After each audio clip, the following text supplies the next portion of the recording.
Coucou à toi, c'est Kwamrak. Alors, je reviens de mon footing, ça fait énormément de bien, même par 35 degrés.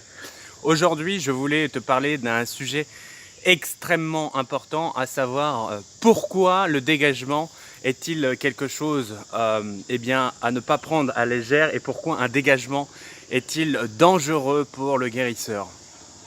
C'est un acte spirituel qui est très profond et très conséquent. Et donc, il y a un certain nombre de choses à faire avant rituel, pendant rituel, après rituel. Et il faut avoir eh bien, la puissance nécessaire pour dégager quelqu'un. Comme j'ai l'habitude de le dire, il faut eh bien, être obligatoirement à un stade plus élevé spirituel. Il y a 7 stades de conscience pour pouvoir effectuer un dégagement qui est efficace. Alors, parfois, il y a des personnes qui sont entre deux stades, et c'est souvent dans les entre-deux stades que les dégagements ont lieu. C'est même, j'ai envie de dire, 99% des cas, c'est entre deux stades. C'est parce qu'on est dans un glissement entre deux stades, et puis que tout est en mouvement, qu'il y a une période d'inconfort, et que pour passer au stade supérieur, eh bien, on est obligé de passer par un dégagement. Sinon, on va rester eh bien, dans l'entre-deux encore et encore et encore. Et du coup, moi je vais vous raconter une anecdote personnelle. C'est avec ces erreurs qu'on apprend. Et donc, moi j'ai fait cette erreur-là. Il y a de ça eh bien, à peu près 3 ans. Ce qui s'est passé, c'est que j'ai voulu dégager un lieu. Et en fait, c'était une âme extrêmement populaire et extrêmement puissante qui se trouvait dans ces lieux. Et l'erreur que j'ai faite, c'est d'accepter ce dégagement, alors que j'aurais dû refuser, puisqu'à l'époque, j'avais pas la puissance nécessaire eh bien, pour dégager ce lieu. Tout simplement, c'était l'âme du bourreau Samson. Alors bon, bourreau Samson, il est très connu au niveau historique. C'est quelqu'un qui, un personnage et donc une âme qui a du sang sur les mains par milliers. Et il était réputé pour tuer et torturer les personnes. Et donc c'était cette âme précise qu'il y avait en ce lieu-là, donc c'était vraiment un dégagement d'ampleur. Si vraiment j'avais fait preuve d'un discernement absolument impeccable, et puis que mon ego à l'époque était réglé correctement, j'aurais pas dit oui, j'aurais dit non, non, je laisse la main à quelqu'un d'autre, ou non, c'est pas possible d'intervenir.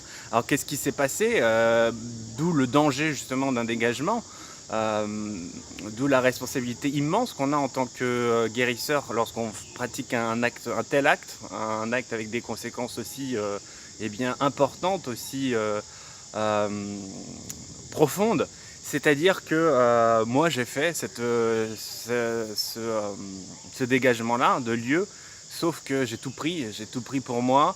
Et s'en est suivi ensuite des catastrophes pendant 1 an et demi, 2 ans. Même ma vie a complètement flanché. Je me suis retrouvé en fait suite à ça à ne plus avoir aucune énergie, je ne pouvais plus rien faire. J'étais en plus à l'étranger. Donc je comprenais pas en fait ce qui m'arrivait. J'ai pas fait le lien tout de suite. Et du coup c'était un poids, une chape de béton en fait qui était sur moi. Je pouvais rien faire en fait sans creuser dans les méandres de moi, dans les méandres de mon énergie restante. Et en fait, c'était un épuisement absolument incommensurable. C'est indéfinissable quoi. On réunit une énergie qui est c'est presque comme si on ne l'avait pas quoi. J'ai l'impression que c'est une énergie en fait qu'on nous donne, mais parce qu'on n'en a plus, mais plus du tout. On est à la limite, c'est très facile de se laisser mourir dans ces cas-là, sauf que c'est la survie. Moi j'étais je me suis retrouvé du coup avec toutes ces euh, comment dire ces conséquences fâcheuses de ce dégagement. À un moment donné, dans un dortoir, c'était des conditions pas vivables, c'était le pire dortoir qu'il y avait.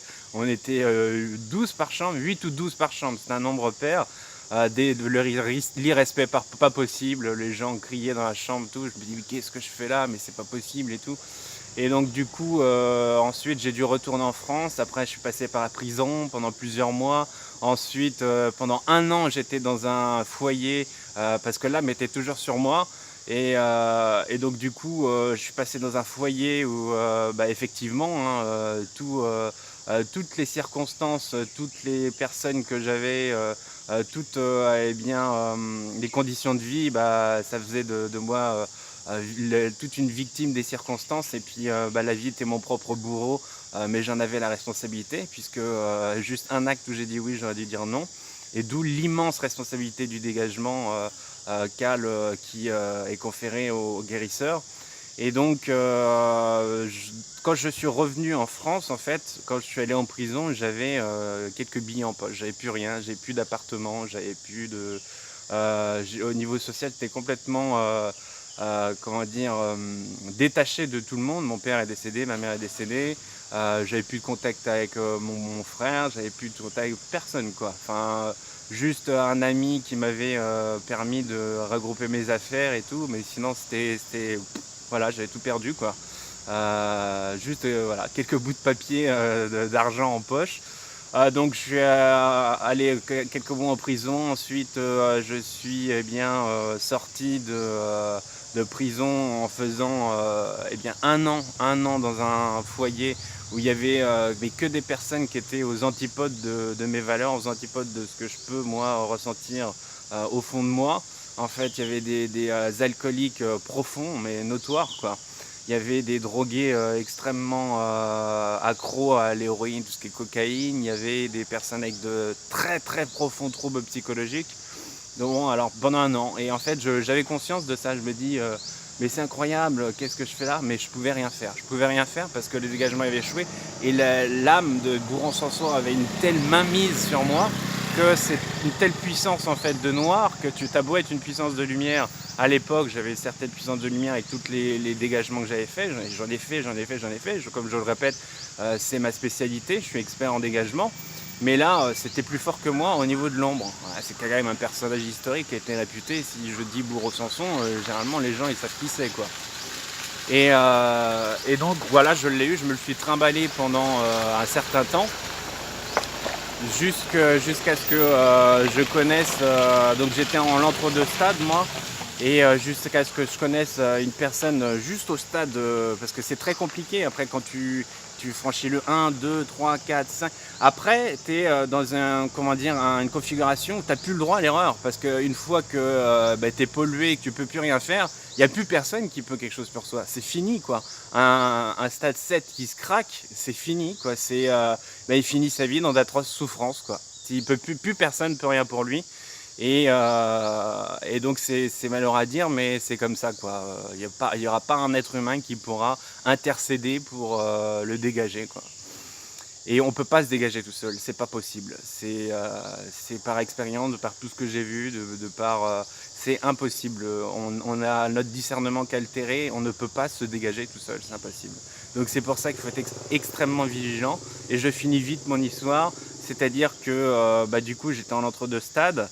À l'époque, j'ai trouvé quelqu'un juste au-dessus et j'ai dû faire plein d'adresses en France. C'était très compliqué de trouver quelqu'un et j'ai dû faire des professionnels qui avaient pignon sur rue et qui sont très connus pour trouver qui pouvait me dégager. J'ai mis le prix, hein, c'était très très cher, hein. Et finalement, j'ai réussi à être dégagé. Ça a fonctionné. Et aujourd'hui, ça serait impossible puisque ce monsieur-là, si j'avais j'ai envie de dire un souci, il ne pourrait plus rien faire pour moi puisque au niveau puissance, j'ai augmenté moi, donc c'est plus possible. Donc vraiment, les personnes qui trouvent qu'un dégagement c'est quelque chose, on peut être dégagé comme ça, ou tiens, il y a un professionnel, c'est pas cher, oh c'est cool, c'est 50 €, on va faire le dégagement. Alors non seulement vous prenez un risque extrême, c'est-à-dire que vous prenez le risque que le travail soit mal fait, et des fois ça peut être mal fait, ça peut empirer les choses.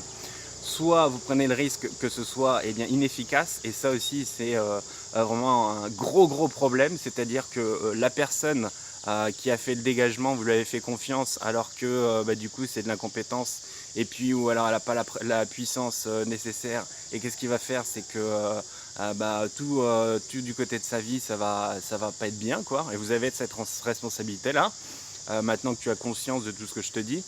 Et puis pour toi aussi, c'est vraiment un gros problème, c'est-à-dire que du coup ta vie, tu as dépensé de l'argent, et puis pour quelque chose, une situation qui va pas être solutionnée. Vraiment un dégagement, c'est quelque chose, c'est un acte spirituel extrêmement fort, extrêmement puissant. Et c'est un domaine vraiment, il faut être spécialisé dans le dégagement. Si vous, moi, plus de 50% de mes séances individuelles, c'est du dégagement.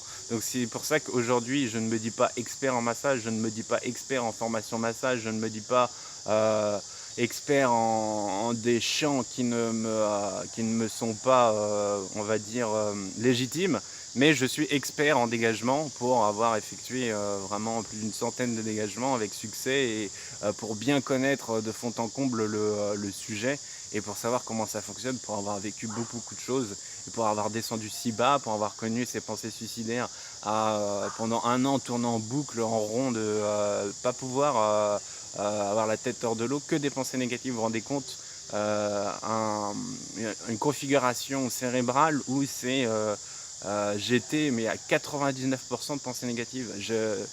Tantôt que j'avais une pensée positive dans la journée, paf, elle était complètement annihilée. Je suis passé par un désespoir, mais un désespoir quasi absolu. Quasi absolu. Je ne voyais aucune échappatoire et je me voyais mort chaque jour. Chaque jour, je me voyais mort. Je ne sortais pas, je restais des heures, je mangeais plus. C'était incroyable. Incroyable ce par quoi je suis passé. Et il a fallu que cette âme-là, que j'ai ensuite pu nommer, et quand j'ai fait le lien entre tout ce qui s'est passé et que j'ai su que c'était Bourreau Sanson, je me suis dit effectivement, c'était vraiment pas anodin, quoi. Voilà, allez, je clôture cette vidéo et je te souhaite une excellente journée. Je suis disponible pour les dégagements. L'offre est toujours valable, celle que j'ai mis sur Facebook, mais c'est vraiment très provisoire. C'est jusqu'au 22, puisqu'au 22, je dédie ma vie au Muay Thai à raison de 6 heures par jour, donc j'aurai plus l'énergie moi pour faire des dégagements. Avant le 22, j'aurai toute l'énergie qu'il faut et je ferai les dégagements à mon habitude de façon professionnelle et efficace. Mais jusqu'au 22, c'est le dernier carat.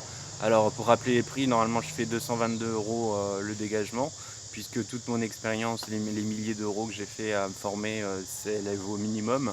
Et l'offre exceptionnelle, c'est que deux personnes qui me commandent un dégagement, c'est 220 € pour deux. Il suffit de trouver une personne qui est dans une situation de vie qui nécessite un dégagement.